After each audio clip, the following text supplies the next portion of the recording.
So the objective of this is going to be to give the F-15 a little bit of attention.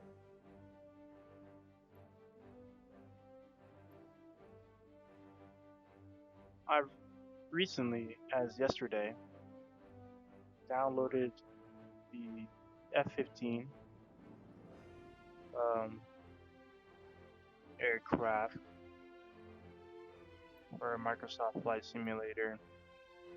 I watched briefly some reviews and stuff like that, but they didn't really talk about it in detail, most of the ones I watched. Now that I've already, Forbidden City. Who's around there? Any players?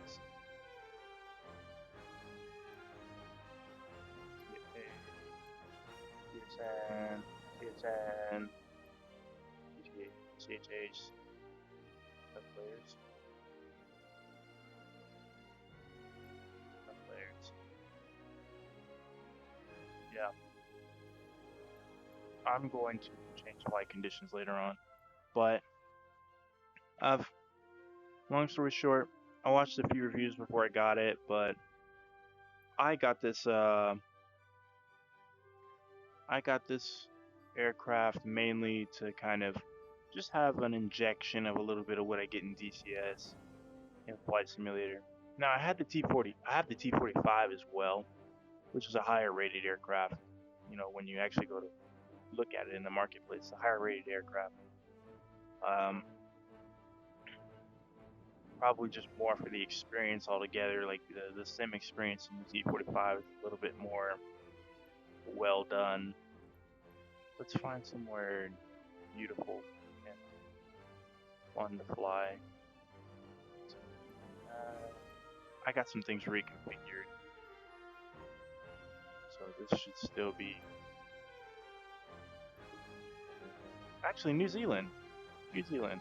Is it sun up out there?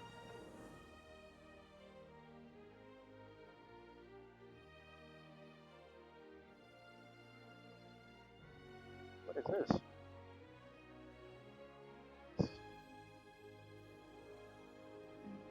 Oh, Meredith Center, Mauritius. Oh, wow. I have a friend who's from Mauritius. I'm taking off from there. Holy shit. But I want to give this aircraft some more attention because this aircraft was released quite a while ago, I think, like last year, and since then has received some due criticism, which I think has impacted its development, its further development, its updating, because some of the things have been addressed. But I want to give it a little more attention just because, oh boy. Yeah, I want to give it a little bit more attention because maybe there's some things that I'm unhappy with that they could address later, or that they're doing good that they could continue to use. As I'm sure they'll add more military aircraft.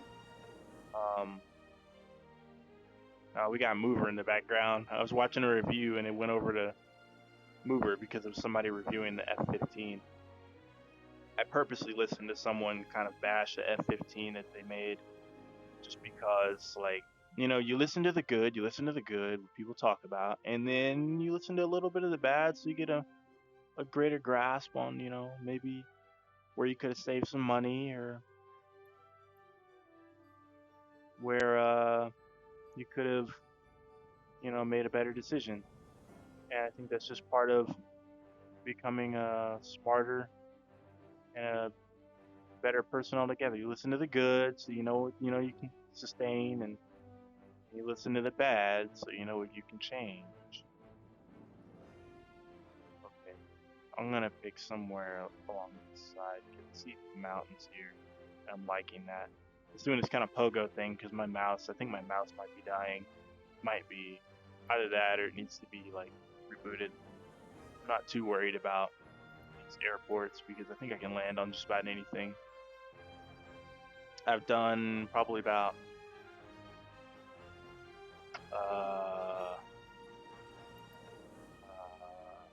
probably 5, maybe 6 sorties in this. 577. Oh my god, I guess I'm not going to take off from Mauritius because I didn't realize how far away that would be. It's just, oh my god, what about here? Gonna shave off some miles because 300 miles is that's a long flight, and oh my god, there's no way to spend less than 500. But I want to see Mauritius so bad because of my friend. So maybe I'll just land on one of these. Oh, but I want to fly in the mountains. Erg. I'll go over Mauritius some other time. I'll send the footage to my friend so I can get her.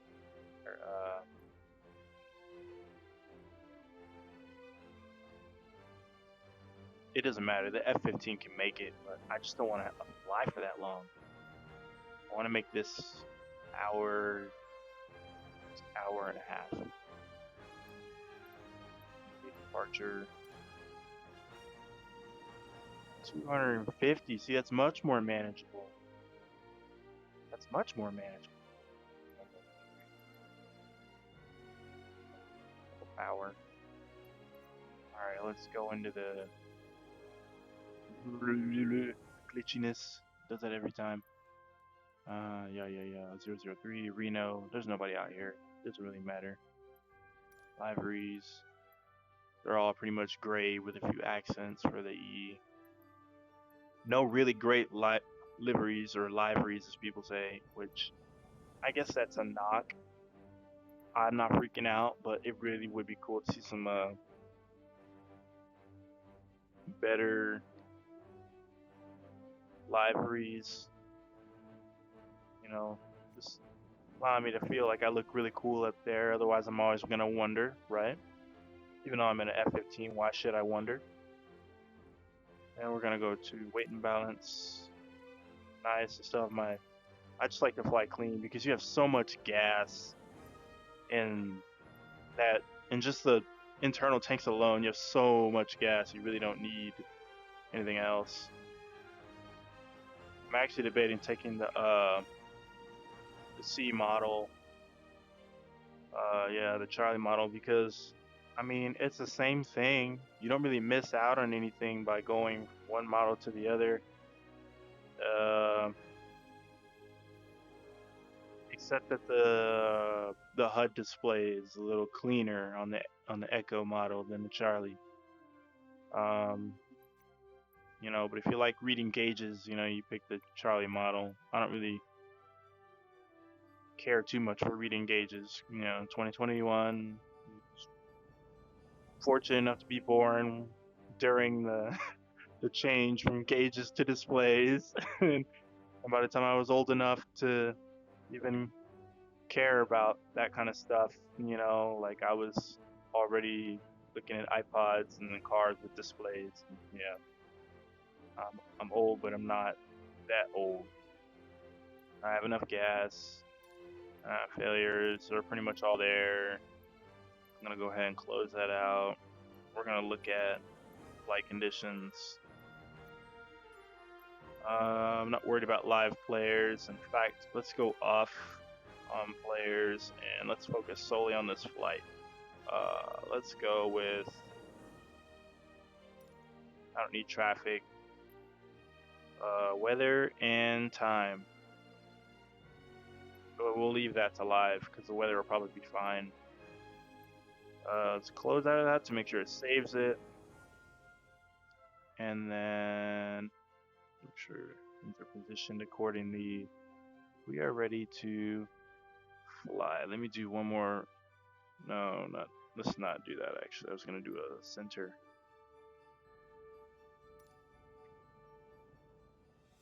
Now, as much as this is going to be me talking about the F-15 and kind of the differences between how other people do the F-15 and how they've done the F-15 and where I think they should kind of meet in the middle to provide an overall great experience for the simulation, this is also going to be me kind of functions checking my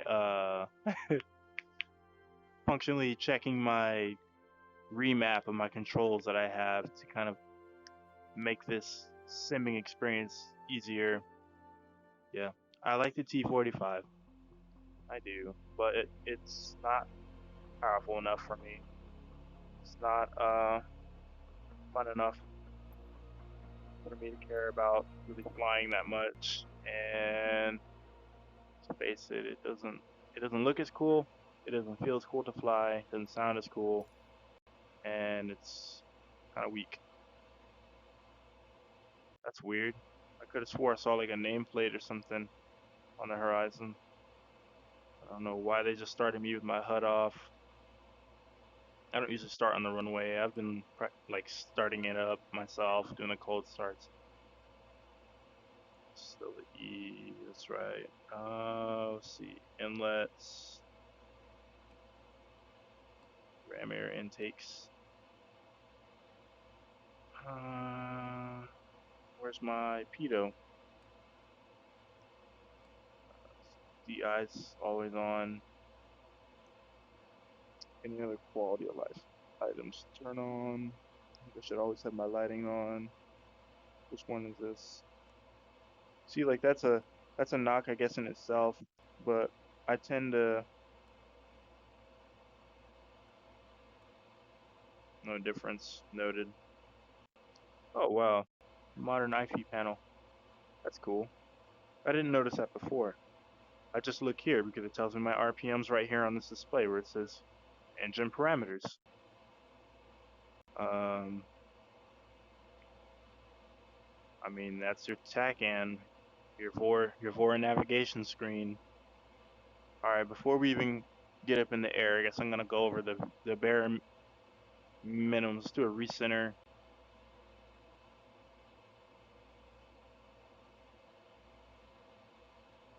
Okay, recentered at okay bare minimum, which I've got these graphic settings up higher than usual for a simulator just to kind of spice it up because I can seem to get some better looking environments out of this than in DCS because of I guess maybe they simulate less. It seems like they do, like they simulate less physics wise. Haven't been in the F15 Charlie too much in DCS. So I'm just gonna give it based off of what I've seen altogether in DCS in terms of like the quality of what I'm being presented visually. This cockpit looks like a mess. Like it just the colors of the lights all being like multicolor. Um, the military does a lot of black and white, a lot of just green or white. Like you're not gonna see multiple colors most of the time. Uh, if I'm looking at the clear list of display, I mean it's clean enough that you can read it from a little ways off. But if you're sitting back fully and you're looking at these displays, it's a little fuzzy. The font could be cleaned up. Allow us to adjust the contrast levels. Um, and that's another thing too, as I'm being visually presented things. There's no adjustment for your night day auto. Can't touch that. Like these things, you have no control over that. I can adjust the course selection and the heading selection. Um, it doesn't look like it though. It's like these buttons don't look like they should be moved. They all look perfectly like they should not be touched or moved. Like that's just a feel. Like it looks kind of like a check on the box. These don't look like interactable things. Maybe it's just that the textures are just kind of muddy, which is probably what it is, making me have to lean in very closely just to even observe some things. Read my fuel quantity. I've got to look into it. It's not a very clear, pristine display. Clearly displaying for me what my fuel quantity is, or if I'm looking at my RPMs down here and my engine temperature and oil pressure levels, whatnot. The same with the gauges. You have to like lean in and look, and then after a while, you just have to memorize what it is if you even plan on looking at it, which is something that other simulators get right because they realize you might look at it. If you put it in front of my eyes, just expect people were gonna look at it. All right, let's move the stick. I mean, I don't see any rotation of that column there where the stick sits. I'm pretty sure that moves just by the way it looks, mechanically, but whatever. It's kind of a bare bones look. Screw the super sharp geometrical, you know, look of the seat, of the seat pan, How about that when I look at it, these metal surfaces, they look like they're painted metal and they don't look like they actually show. There's no sheen. The rivets don't look 3D. Yeah, see, it's just a flat texture, very low effort. Um, you know, it's like, those the screens. I'm not trying to roast, but they look like a couple of Lego blocks, sticking out at me. That's how harsh they are in my eyes. Look at the level of quality on the discharge for the fire bottles and the engines. Like I couldn't even read that. I should be able to read that even with my crappy headset, like, which is not that bad, but it's like, honestly, a lot of the headsets that are coming out today perform a lot better. I should be able to read this, like, without leaning in like that. I should be able to read my heading right off the compass there.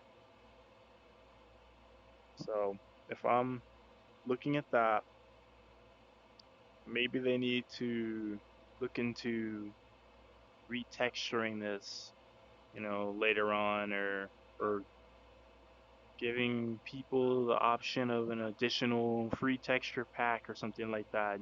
Give us something, because not everybody's going to want this, because this ultimately impacts performance to have a really shiny, bright cockpit. All right, let's look around at the walls of our cockpit. Okay, I'm starting to notice texture here, but when I sit back, it all just goes away. This is probably more of a setting, in my actual settings than in, you know, reality, what they have available.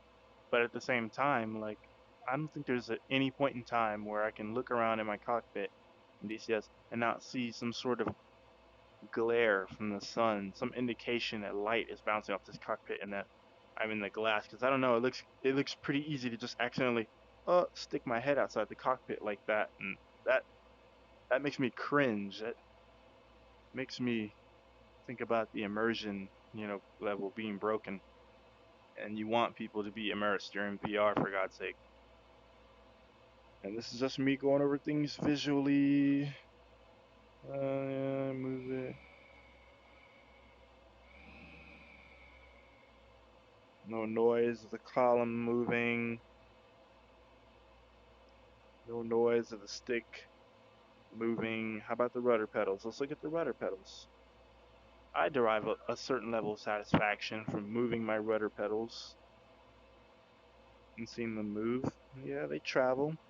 They travel. Okay, that's good. How about brakes? Brakes? Nope. No brake depression. That's kind of cringe, but okay, cool. Let's do another recenter. It's so easy to see how off it's drifted. Alright, that feels better. My cockpit's like off angle from my body. I feel like I'm like vertigo starting to settle in. Something like that. Not that I even get vertigo.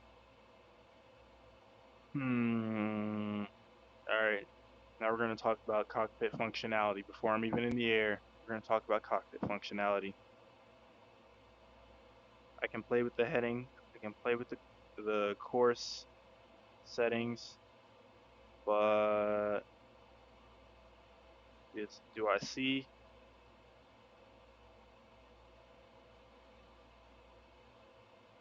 I see no reason. It's zeroed out. I'm pretty sure that my destination isn't, a direct 0 degrees. You know, 0 degrees from my where I'm taking off. So why would I not have that pre-selected, toward my destination? But more so, it just moves the dot. Um, that'll move sometimes, I think, to show you that you're off course. How about the course? I can select different course. Okay, that's cool. But that's all that screen is. We're talking about cockpit functionality here. Look at all these buttons for this. I'm gonna say DDI because that's just what I'm used to. Digital display interface. Look at all these buttons. None of that. You can't use any of that. Which should be very handy because in an aircraft like this, you're probably navigating by GPS, or you have a map and paper and pen and then the reference of your instruments. I don't have a paper. I don't have a pen, and I don't have an iPad, or a GPS watch that I can look at. It tells me where the hell I'm going. So I would like something to make me feel at ease about navigation like that, like the ability to switch over to GPS here in this like center console or something, like the F-18 would have. I would assume that the same functionalities in the E model if you have the displays here like this. Okay, well, let's look at the stores. It's showing me with external tanks. And are those missiles? Is it showing me having missiles on my rails? I'm clean. I'm not going to get into the external part, honestly, because I don't think it looks that bad. It's when you look at it from the cockpit and you look at that texture right there, then walkway, no step. It just looks very flat. Very flat, but I mean, from the distance of the exterior camera, it looks good. And when you're flying next to someone, if you do, it probably looks good. Which I didn't buy this so I could look the absolute best, but it counts. For all intents and purposes, my game is running this on medium to high settings. All these textures are supposed to be on high. The only thing that's supposed to be on medium is my surroundings. They're supposed to be on medium quality for the texture levels, which is just fine because once I get up there in the sky, it doesn't even matter. I can play with these, I told you I did cold starts, engine one master, these get engines on, you can play with that. I can't even tell what these guard switches are. They didn't bother to actually render that in for you or even give you a description of what it is. Not even anything that says NOP. You get all these switches I can't play with till we get down to the lights, which we already showed you the lights, Those are your floodlights and your instrument lights, which your instrument panel lighting really just serves to make things very fuzzy. I'm sure, especially in the dark. I might do a night flight in VFR. Just, I don't know, around my hometown or something like that. Or, because at night I don't really care where I am. I can't see shit anyways. That's a big one. Look at this. This is a fighter jet, by the way. And I can't eject.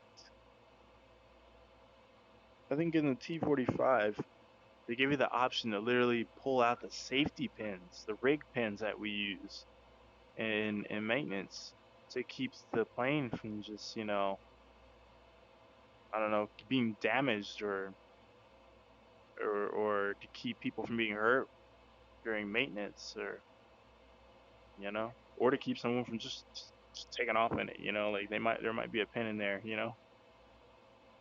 They're like they don't give you the option to pull your ejection seat, which they don't in the T45 either.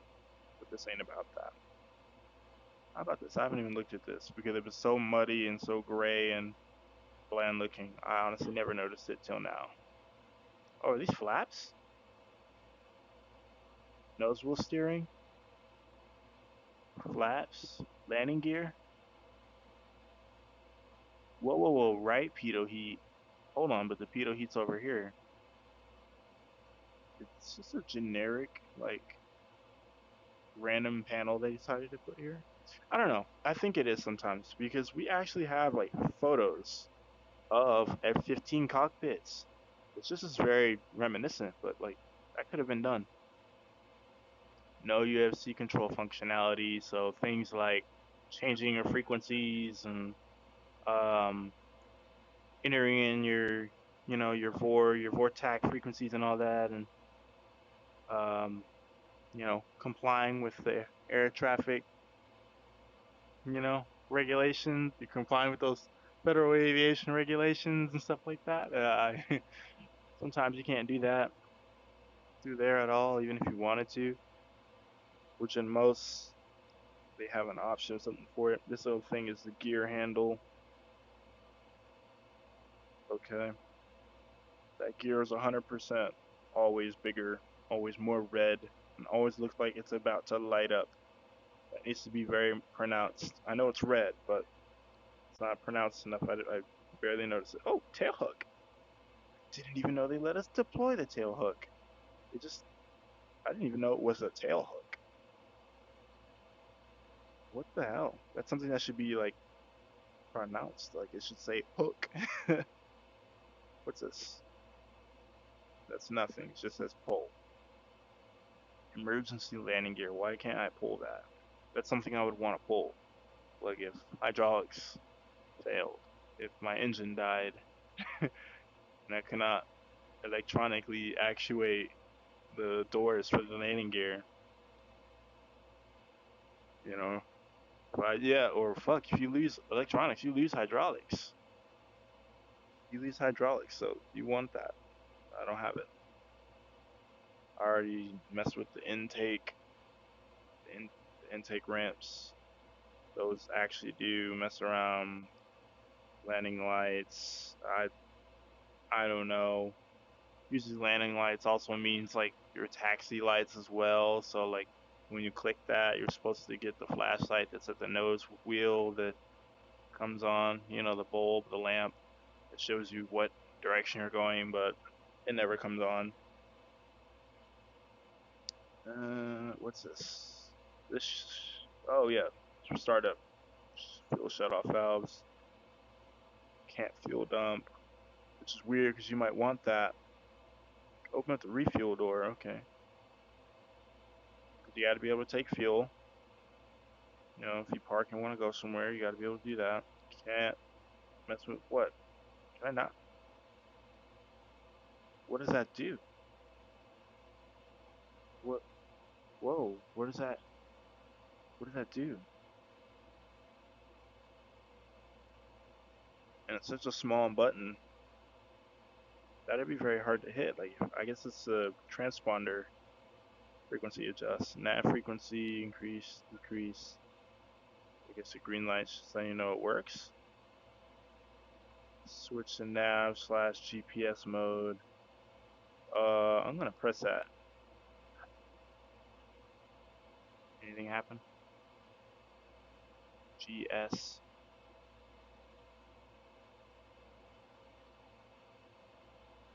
I don't know what that means. Maybe I should have read the manual. I think it should be very clear what that means. Maybe a triangle is not a very good. Uh, yeah, like maybe a triangle is not a very good indicator. Okay. Let's continue looking at the panel.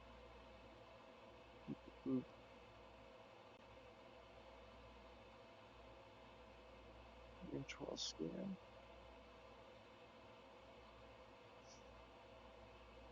Radar modes. Mode selection. There's no weapon functionality, so none of these should have function. Honestly, they're just there for looks. but everything should be clearly legible so you can, not press the wrong buttons as well. That's another thing. You don't want to press the wrong button or press a button that doesn't function. Trying to reach for the right thing because you think it's in a certain area. Formation lights.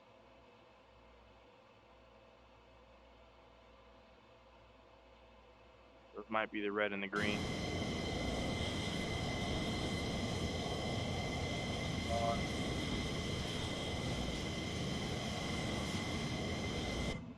It's green.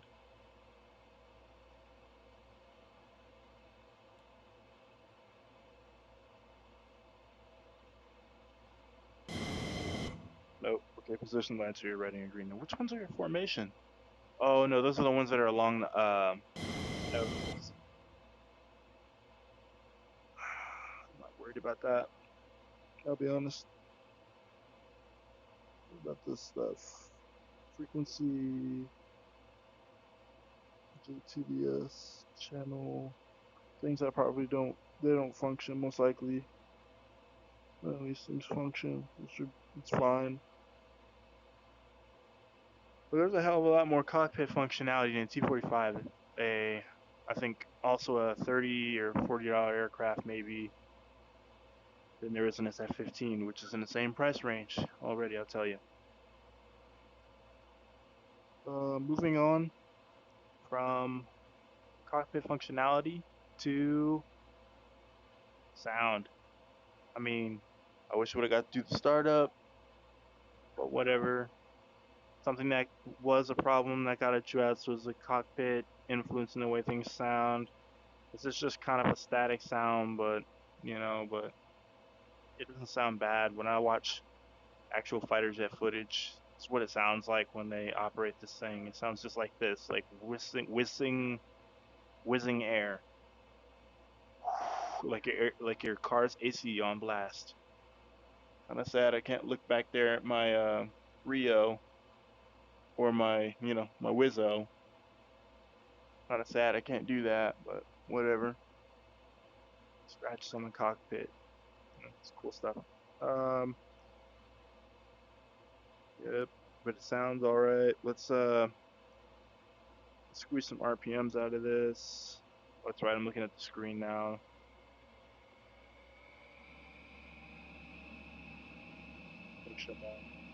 Anti-skid, which is way up here for some people. So I don't blow up my landing gear.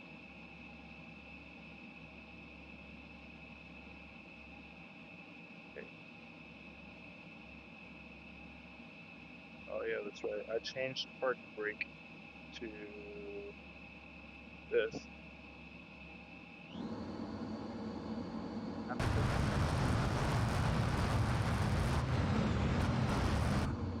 This is kind of all the way on or all the way off. 150, 160, rotate.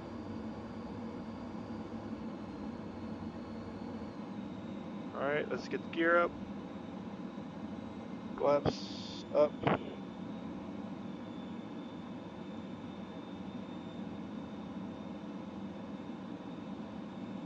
Which one is this?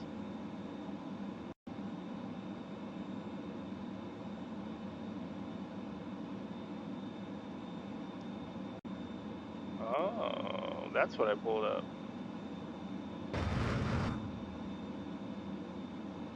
Is that fuel automatically right now? Okay. Okay. Okay.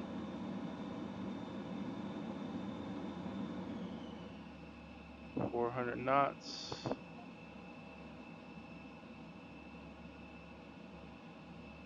Just fine enough at 400 knots to be doing this.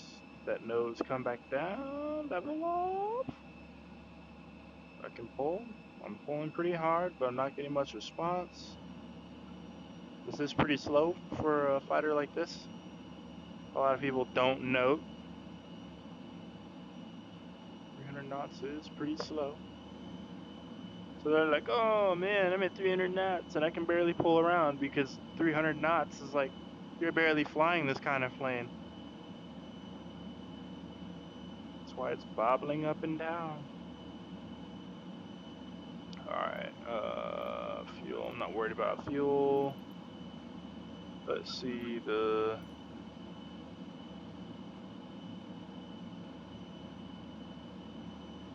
cannot remember what the center button was. This is a toolbar. I don't know why the toolbar brings up the fuel. Okay, how about ATC?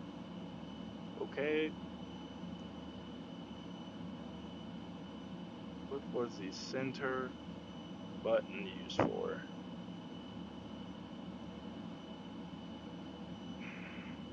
Any switches move? Okay, I'm not too worried about it. Let's head towards those mountains. Oh, it's the autopilot.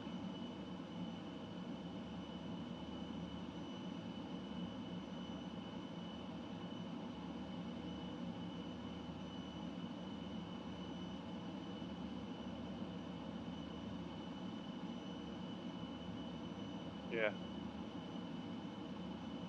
What the hell? Why is the autopilot so fucking strong?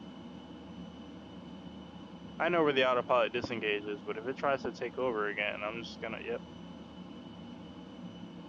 Okay, yeah, let's just disengage it. Master. Yeah, disengage it. Give me back my plane. Very loud. Very loud plane. Very loud jet. These clouds. Alright, 450, we're at a decent, well, I'm rounding, but we're at a decent speed. I'm totally fine with the performance. You know, just flying. The roll rate is, oh man, that's incredible. I'm not sure if that's realistic, and I'm pretty sure I have a linear curve on the flight stick as far as sensitivity goes. So this is like raw. I'm not sure how realistic that roll rate is. Feels a lot like Project Wingman or Ace Combat when I roll that fast. Unless like I'm flying something with like an actual weight to it. But then again, it does make you feel like you're in some sort of fighter because it seems very agile when you can roll that fast. Let's go ahead and do a loop. Max afterburner and go for a loop. Just pull as hard as I can.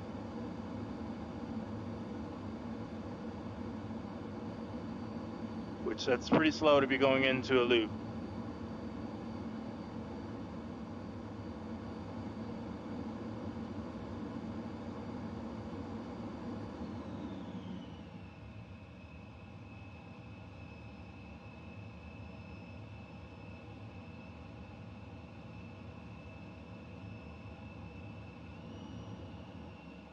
I mean, that was pretty quick. I do like that noise that when you pull, it gives you that, like, whenever aircraft are pulling at high alpha and the clouds get all up on the aircraft, you hear that in the footage. I do really like that.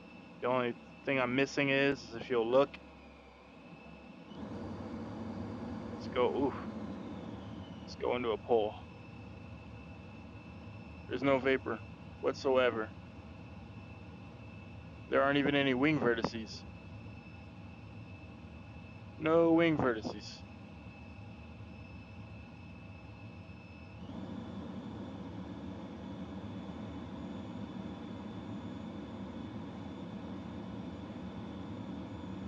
It's like 10, 15 degrees a second. Very, very quick to come around. But I don't know if it should be that maneuverable at 250 knots.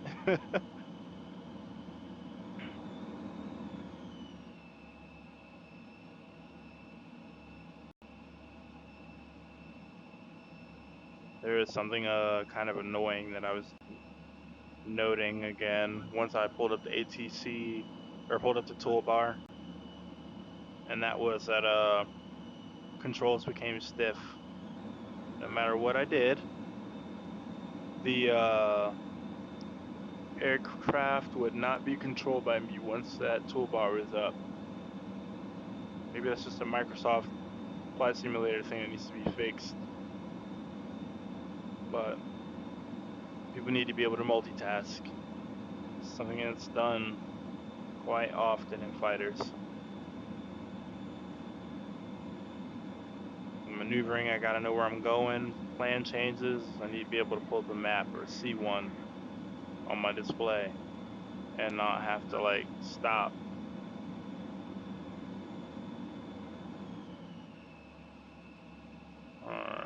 See, like right now where I gotta like silence my phone.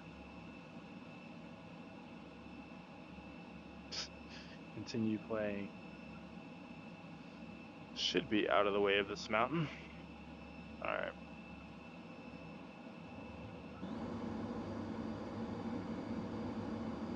I don't know why I said New Zealand. This isn't New Zealand. This is freaking Madagascar. Oh man, in retrospect, I'm gonna cringe when I watch this. The aircraft feels very fast, feels very agile, feels very maneuverable. We're at Mach 1. I'm gonna pull as hard as I can.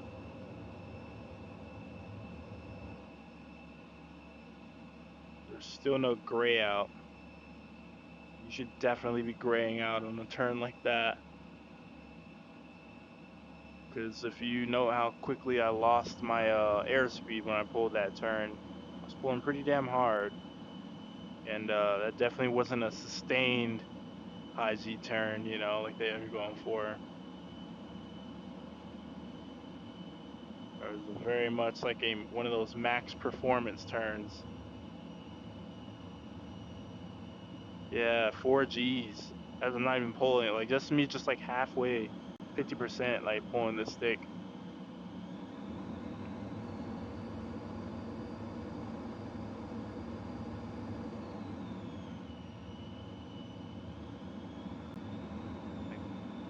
But yeah, that was a pretty much sustained 4G turn. Like that's you're graying at least a little bit, probably. I would imagine that you start to gray at least a little, unless you're like pretty well trained to tolerate it. Like, which you know, pilots who fly these aren't, or I mean, are. What the fuck? I'm tired. Yeah, they are very well trained. And people pulling 9Gs and having a conversation the whole time, wondering if they're even graying a little. I meant to fly New Zealand because there's much bigger mountains, I think, in New Zealand, and because of the look of the place. It's where they filmed The Lord of the Rings.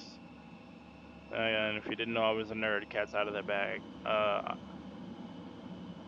definitely watched all that behind the scenes footage. One thing that they have going for them with this plane is a clarity of the display for the HUD. Oh, we got some fog here.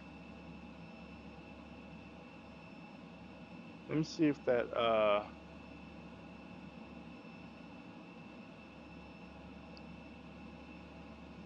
no, let's fly right in through it.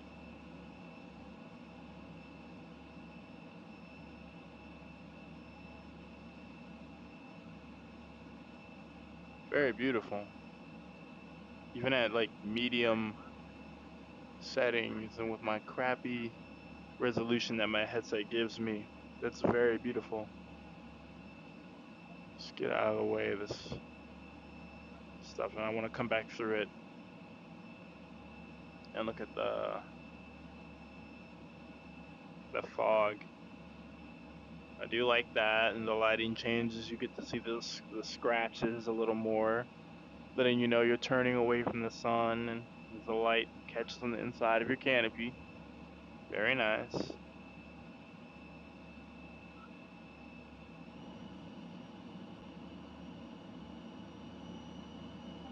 Where's my defogger?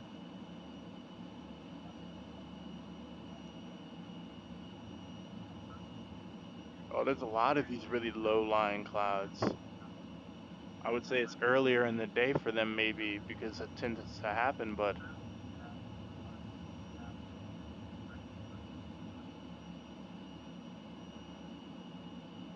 quite honestly, I'd have no idea with the sun being that high up. My defogger. Still learning the cockpit. Okay, that's pitot. That's windshield de-ice. That's the defogger. It shouldn't affect anything unless they treat these like clouds, like full-on clouds. Their radar altitude 2,500 feet. So this is, they just treat it like fog. So I'm not noting any sort of effects really. So I am glad for the rad altitude. You know, I don't have to switch over to any specific kind of mode or flip a switch to go to rad out because they don't have that functionality in this cockpit. I'm trying to get away from using the keyboard as much as I can, just like in DCS. Let's test that rate of climb. Give me 20 degrees. Afterburner. Give me the 20,000. That should be where these clouds are at. Test the de-icer.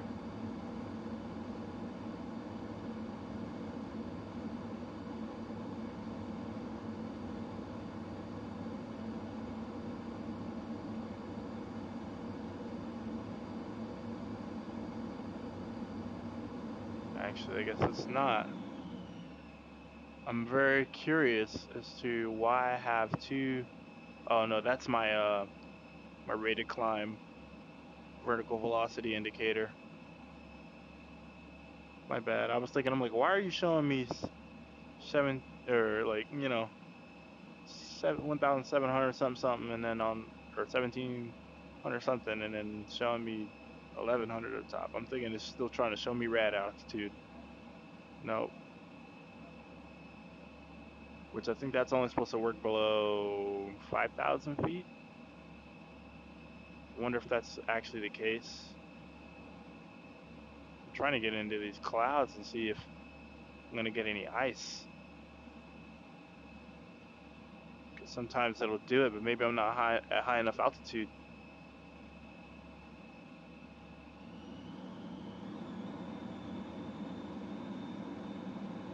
Let's continue the climb then.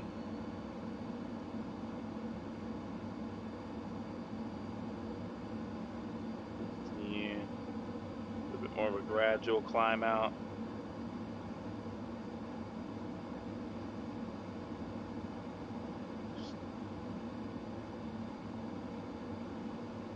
Not insane like rudder authority, which is fine.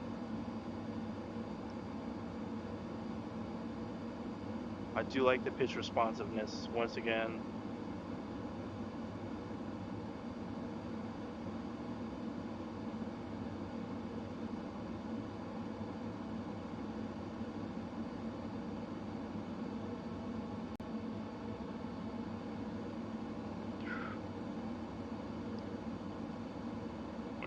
Mach 1. Pretty sure I'm a little bit over Mach 1. More like Mach 1, 2.3 to Mach, or, I don't know why I said 2.3, Mach 1.2, or looks like Mach 1.1 right now is what they're displaying. Because I'm pretty sure like Mach 1's like 350 at altitude of 20,000.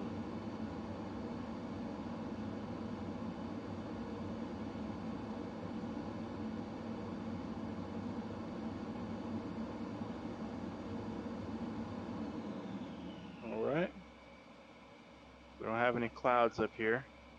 Just let the nose fall.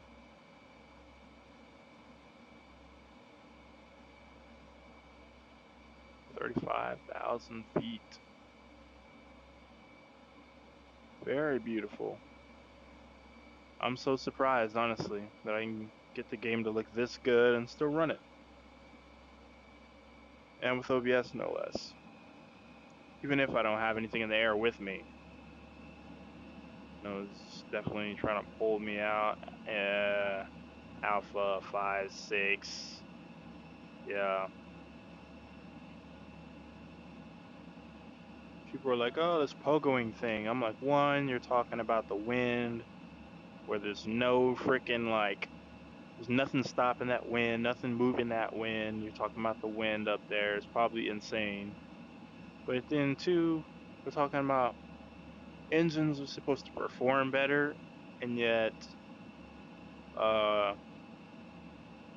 in every flight simulator, when they get up here, it seems like they're also starved for oxygen. I know the air pressure is a lot less up here, which I would think would affect the rate of combustion for the engine, you know, or maybe it's the rate of compression, which is part of it, yeah. Leaving it more prone to stalling up here. Oxygen starvation, man.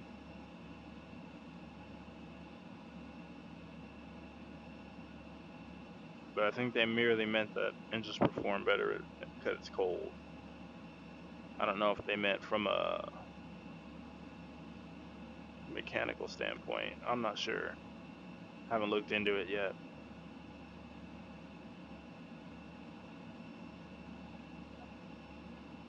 Yeah, but all the way up here at 30,000. De-ice, no icing.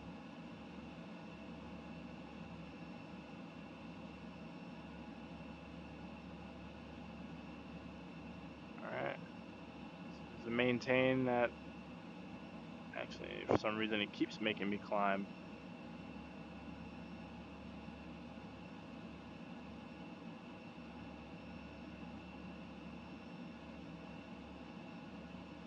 Very interesting. I'm seeing if it just continues my rate of pitch.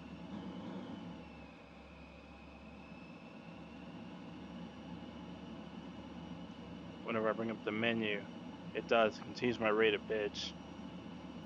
Which means pretty soon I could be at a hazardous attitude. I'd be forced to use their janky autopilot. And the truth is, it is janky, and that's another hit on them. Altitude hold. Yeah, see, I've hit altitude hold, and it's descending. Now it's climbing again. It's not an attitude hold, it's just altitude. I don't know why it's making me turn, though, to the left. Here, let me try leveling wings. Look at this pogo thing it does. Yeah, so it's also an attitude hold, even though I said altitude. Confirm that I did press altitude. I did press altitude hold, and it's making me attitude hold as well. Whatever. Maybe that's a feature. Display fuel as... Okay, so that'll show you exactly how much fuel you have left. Pilot, co-pilot, yada yada. You losing weight back there, Mr. Non-existent co-pilot? He's lost all his weight.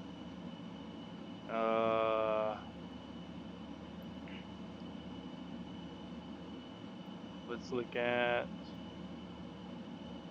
ATC. I didn't...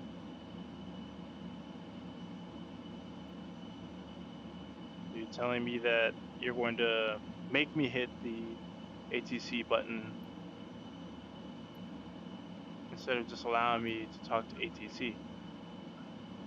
Not just that, I can't interact with this menu while that is up. Wow. Okay, so how about...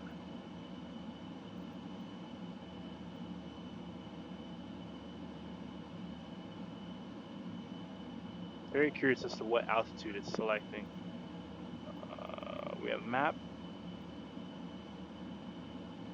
VFR map, IFR map, weather. Why can I not select these things? That should be something I should be able to select from the toolbar. Otherwise, why would I bring up the toolbar? Maybe that's just a Microsoft Flight Simulator hit in general. That needs to be improved. Travel to... So none of these things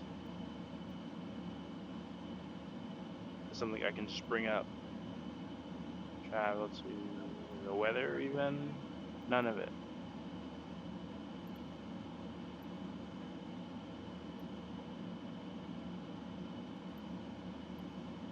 Let me see if I can get ATC up.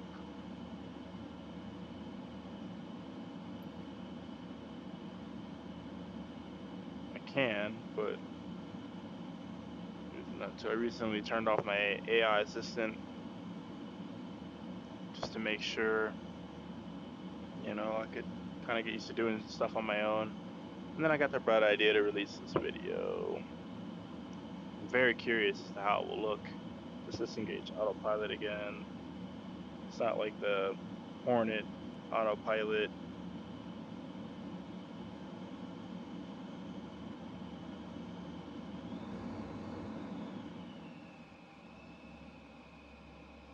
Yeah, it's not like the Hornet autopilot where if you start making control inputs, you can just, it'll turn it off automatically. Now, judging by the overall redness of the land here,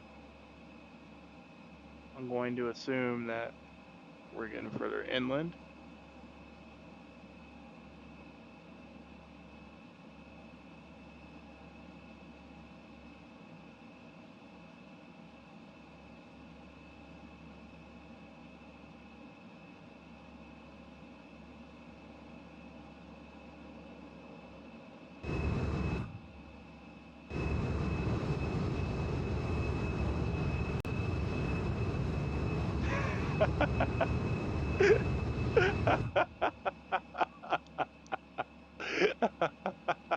I'd never seen that before. Oh, you couldn't even animate the roll rate. It had trouble animating the roll rate in the external camera. Oh, that's funny.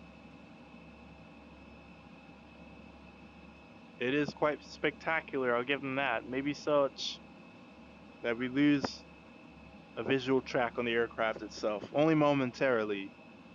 For just a split second in time, nothing can track it. Now I'm wondering what this arrow is here on my HUD. I've been trying to figure that out. I've been trying to figure out navigation in this machine, which is why I had the toolbar as mapped, which in turn just told me to refer to the hotkey, which is very annoying because it's like, why would you even let me map it if you're just gonna make me hotkey? That's retarded if you ask me. But I'm wondering if this is the bullseye or my waypoint, right? Which usually indicates the azimuth you should take, and then also indicates your distance to the bullseye, or the distance to your waypoint for those who don't know what a bullseye is. Which in this case it would be indicating for me to follow 140, roughly 147, 146 degrees for 7 miles, and I would be over the airport, either the last airport that I took off from, or the airport that I am, you know, headed toward, or that I was my arrival. God damn, I must be tired. But if it were only 8 miles away, I'd be seeing the indicator. Seeing how that is not true, I don't know what to think of this. And I'm beginning to think it's just there for looks. Because not even my VOR, not even my VOR, my VORTAC, TACAN, whatever screen this is indicating what this is indicating. It's not indicating a selected heading or anything like that. It's just a random number that goes up and down by 1 or 2 and shows me a direction to steer into. And with that being said, there's no indicator on my heading tape of where my next waypoint is in relation to me, uh, which is something I think all fighters have, is that indicator because they program that stuff in. Yep, Mach G Alpha. I think it's a clock right there, which I'm not sure the clock is usually displayed right there instead of just, on this assortment of dials and gauges. So I think that's the clock right here. No, that's not the clock. Where's the clock? It's usually that's the clock. Yeah, but I don't think there's usually a digital clock. I see my nav frequency down below 110.50, right. COM1 frequencies, standby frequencies. I have my grid, which I wish it would read in grid and, military grid reference system instead of latitude, longitude, but usually a pilot's probably got a map and he's probably reading in latitude, longitude. Although I wonder if that's the same for military pilots. If they're reading in military grid reference system or if they're reading lat longe, which is once again still interesting for me because why not have both? I feel like they should be able to read both.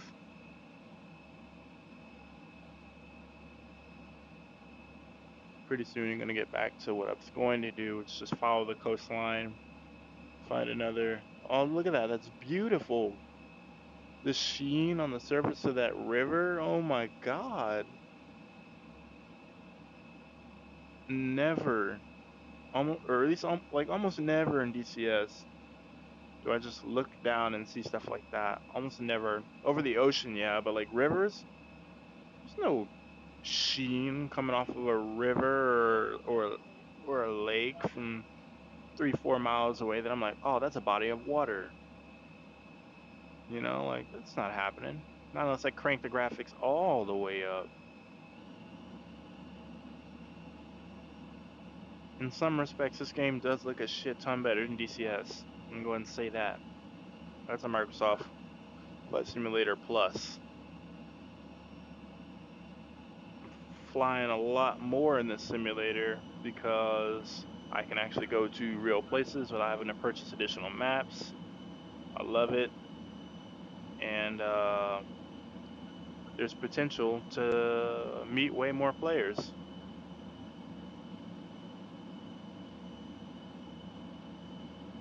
But I think I've got out the majority of my thoughts on this aircraft. I think the performance is fine enough. I think it's a little arcadey with the roll rate, but I welcome it as an alternative to the T-45 and the other military-esque planes because this is a large map. Sometimes when you're like, oh, I want to go see this awesome like landmark, but I don't want to literally go up in the sky and then just be right next to it. I also want to like fly for a little while. It's like, oh, well, the next closest airport's like, the next closest airport where you might see someone or see traffic or see something else is 300 miles away. Congratulations, you're flying for a full hour and a half. Like, or a full 2 hours. Like, I don't want compression, but I don't want that unless I've legit staked out time for it.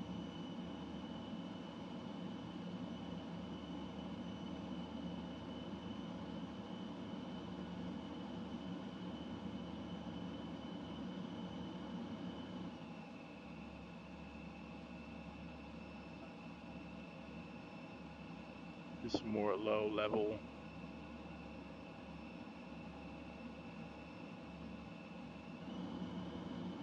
I will say that it seems very tough to keep this aircraft over 600 knots, over Mach 1. It seems very tough to keep it over that.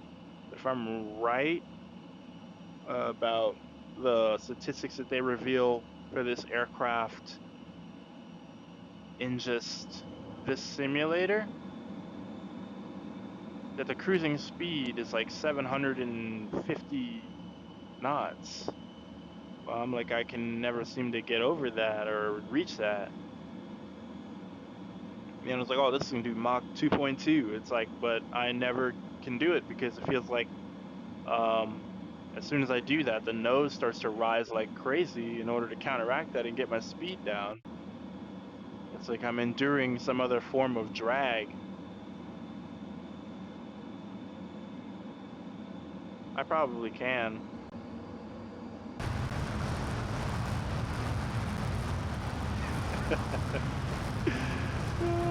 Alright. But it's like I really have to fight that nose though once you go over 600. Oh, look, it's settled down. It's weird. Oh, you see how quickly that nose is rising? Like really force it. Not a great deal. I can probably trim it out. Let me see if I can trim it. I did recently map the trim to help me fight this tendency to rise in the nose. I can, and it definitely helped. Okay. This aircraft is giving me a little shake around, so I'm assuming that it's under quite a bit of stress to go this fast.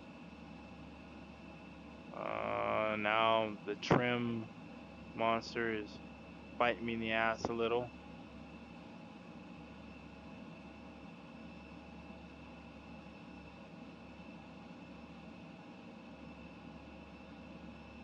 Yeah, counter that trim. Hello. That doesn't usually happen. Makes me wonder what I'm about to fly up to. What's making my system do that? Because now I'm quite sure no one will see these moments.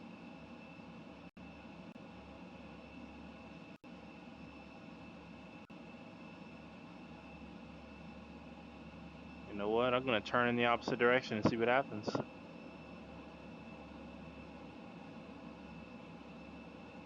Yeah, I don't know what I'm flying toward, but it's jacking me up. There's a reason why I run all this stuff on medium. And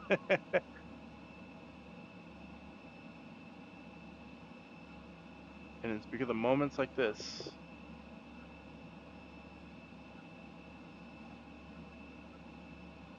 Turn back out toward the coast. There's quite a few more clouds that way. That maybe that's it. Just like sheer amount of clouds or something. I don't know. Maybe the terrain becomes too complex. I don't have fauna turned on. Mainly just terrain detail.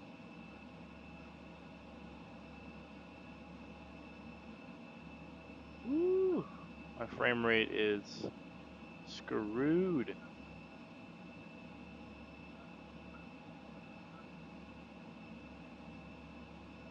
Or maybe there's a pre-rendered section of the map that they don't really expect you to exceed very quickly, that you're able to once you cross Mach 1 threshold. Because my system is like struggling.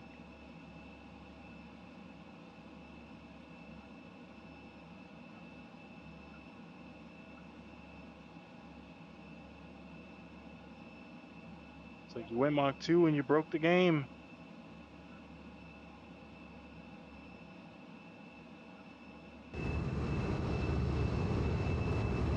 Whole lot less glitching once you get into third person, actually. That's really weird. Maybe it's actually an F-15 thing for some reason.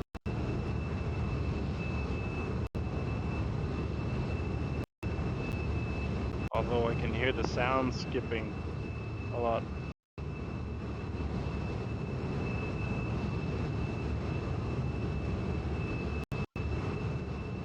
Yeah, from this angle, I think that the game looks just fine. I think the F-15 looks just fine.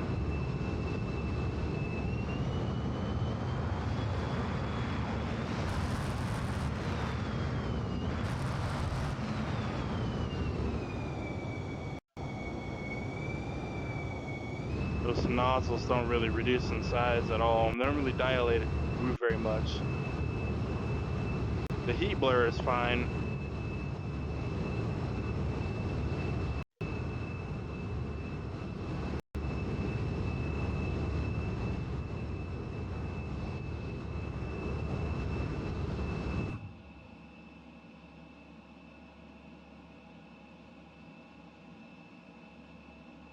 Yeah, the heat blur is just fine. The nozzles could use a bit more movement. You know, it's probably the memory consumption due to the fact that I'm recording and the load that puts on the system.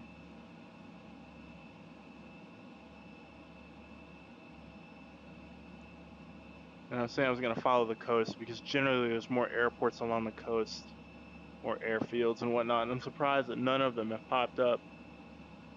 Maybe there really aren't that many in Madagascar or something. Most of what I saw were like really small airstrips.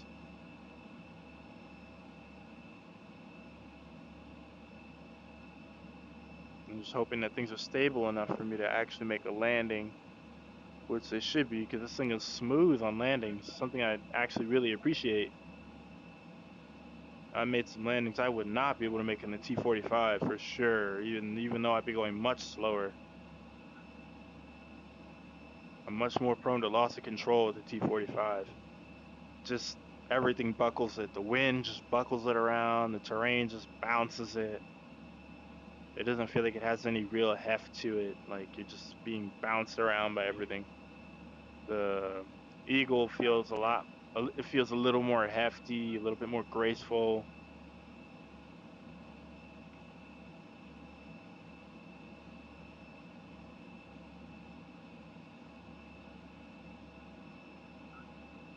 I almost want to see if this persists once I get up to a higher altitude.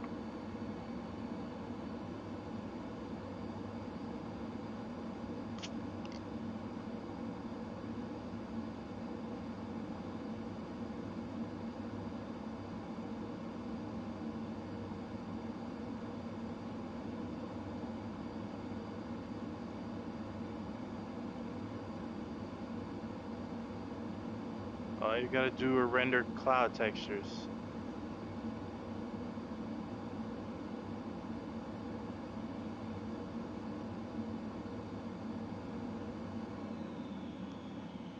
And I wish when I pulled up the nearest airfield stuff that it would like show me how far everything was for me or from me. Alright, we're getting some clusters of this gray, which tells me maybe more urban environments. I'm gonna get this baby down because it's beginning to make me want to claw my eyes out how stuttery it is right now.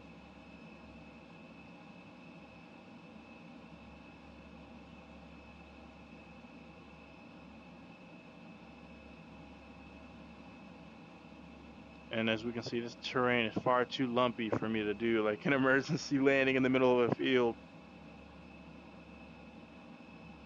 It's very wrinkly. Oh man, yeah, that is terrible. I really do want to know what's putting so much of a load on the system.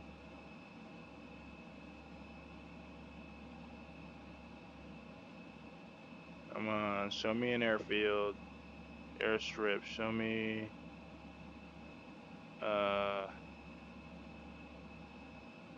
some sort of, yeah, I'm just gonna stay in third person and speak up.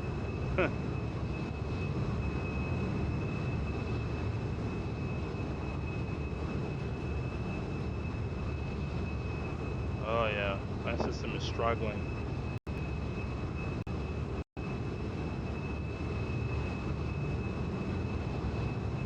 No, I think that might just be a bunch of rocks.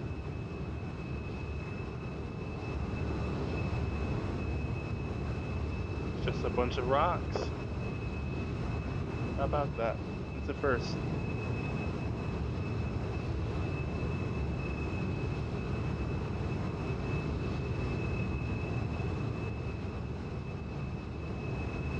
What a disappointment.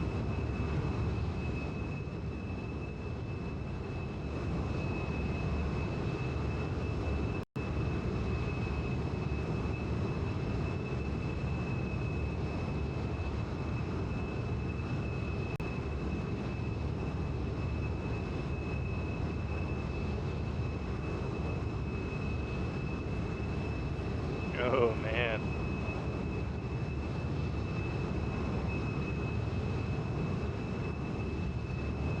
Look at that, not even the roads are straight.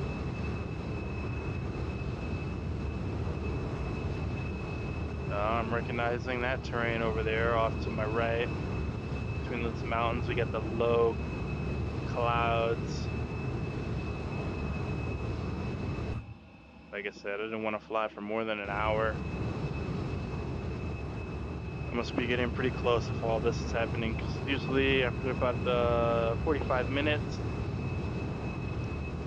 my system lets me know, alright, we're tired of your shit.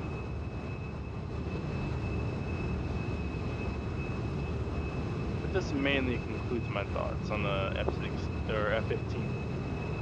Whew. I can only hope they'll be so gracious as to give us an F-16 now. Yeah, we can only hope.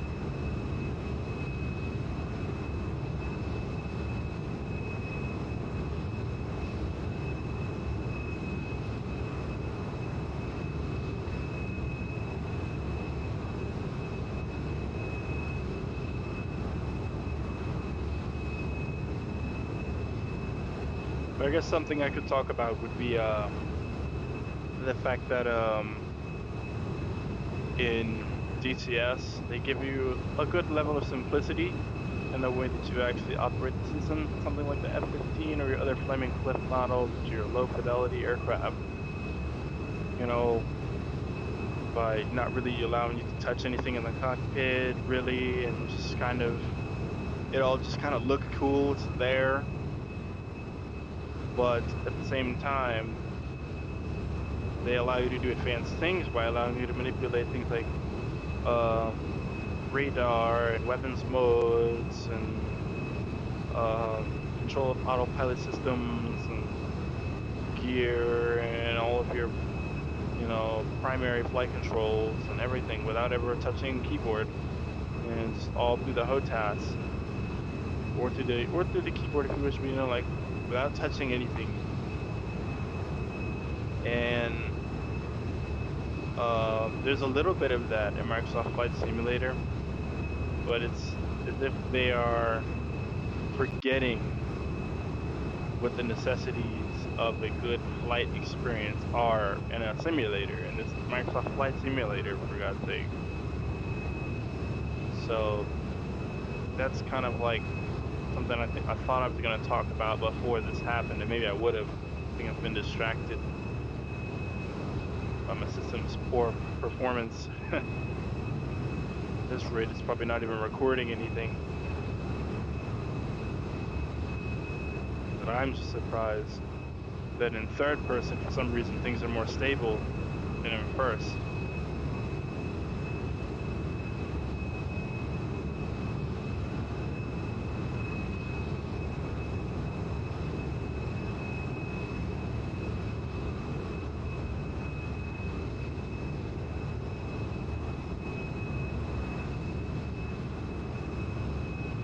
Very beautiful.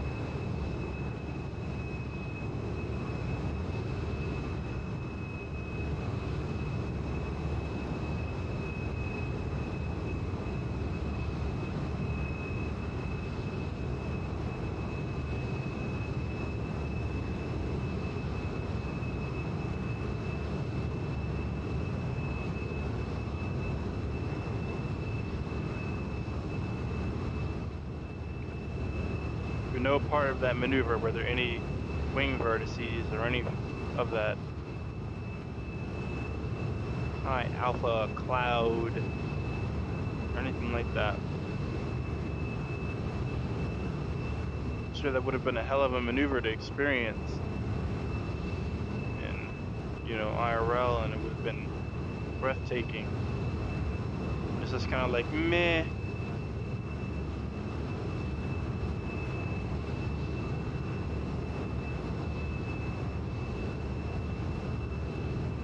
God, this feels so wrong, flying in third person this much. It's so beautiful though. It's so noisy.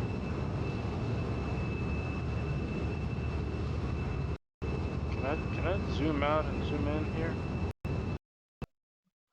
I cannot. Whoa.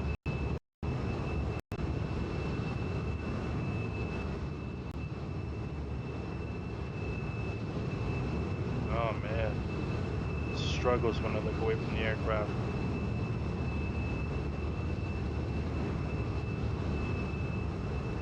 Come on, give me something. Trying to touch down in that is basically suicide.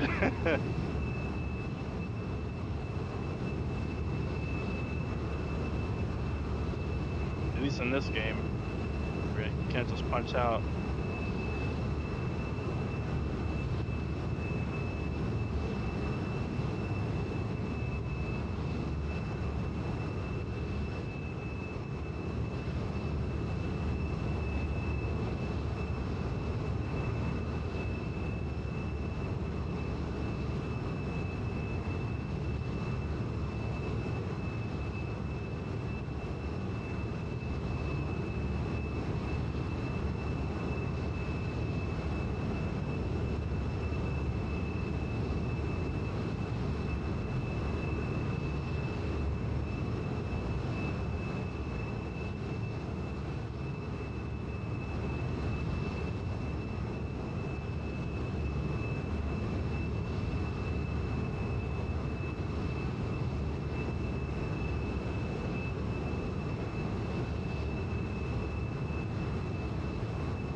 Urban environments, yeah, just more rocks.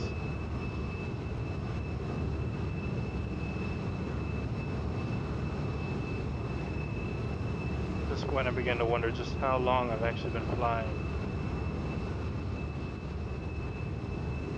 I think I'm gonna go ahead and call it. Yeah, I'm gonna go ahead and call it here. At least once I get back to once I finish this recording, the game is gonna go ahead and speed back up for me. But yeah, I think they're onto something, but this isn't completed. For $40, I'd say nah, because I think you can spend 15 on DCS, which is the free simulator, and get a little better, and get better for your money. Yeah. Let's do a pause here. Pause. Pause. Oh boy.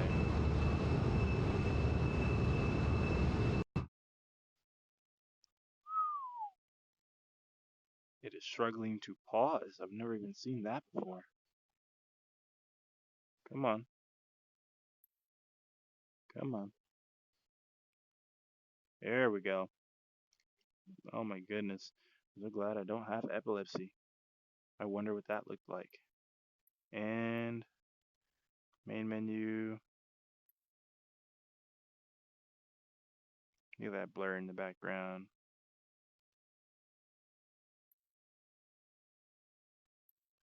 Oh, is that a hotkey too?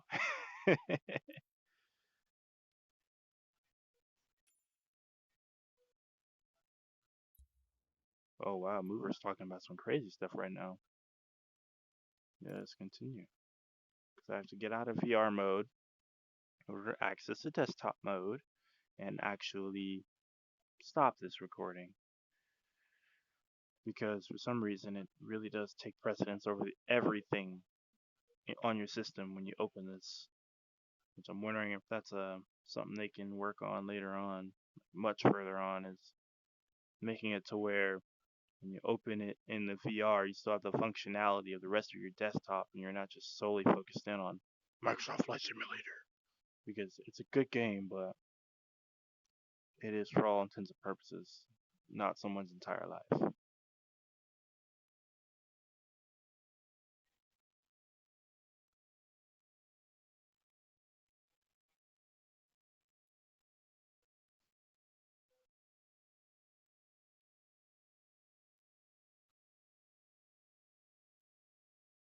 Oh boy, struggling to even get back to the main menu. How about this? It may be time for me to get something else besides OBS.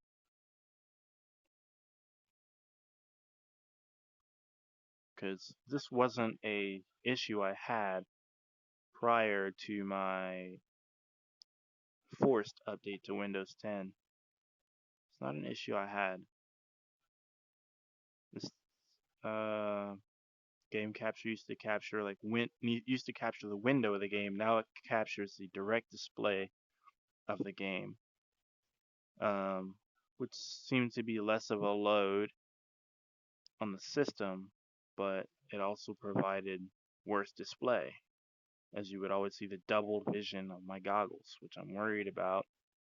I want to see if it still did that. I'm having my eyes screwed,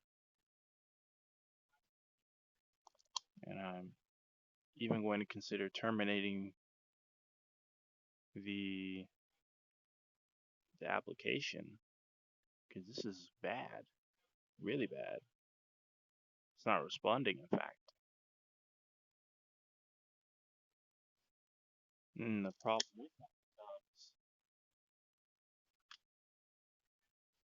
click that,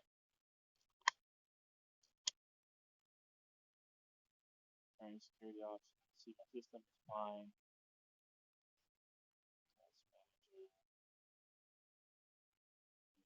Its system is no longer functioning as intended. But because Microsoft Flight Simulator is doing its thing where it takes over your entire display. Yeah, Microsoft Flight Simulator takes over your entire display. So as long as it's the thing that's crashing and jacking up your system, or the application in front being, throttling your system,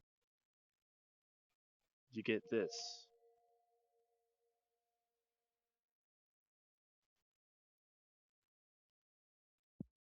Ooh, even my VR is a little sluggish. Okay.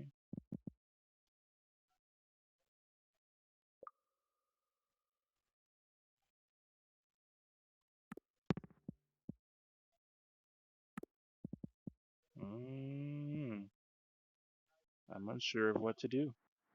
Truly.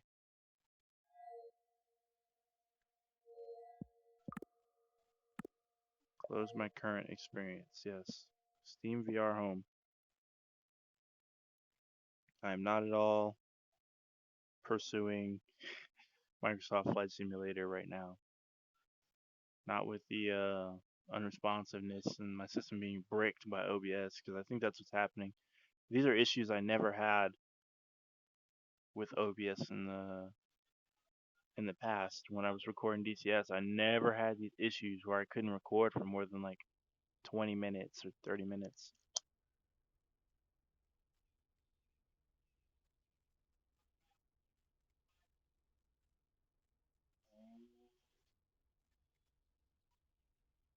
Stop the recording.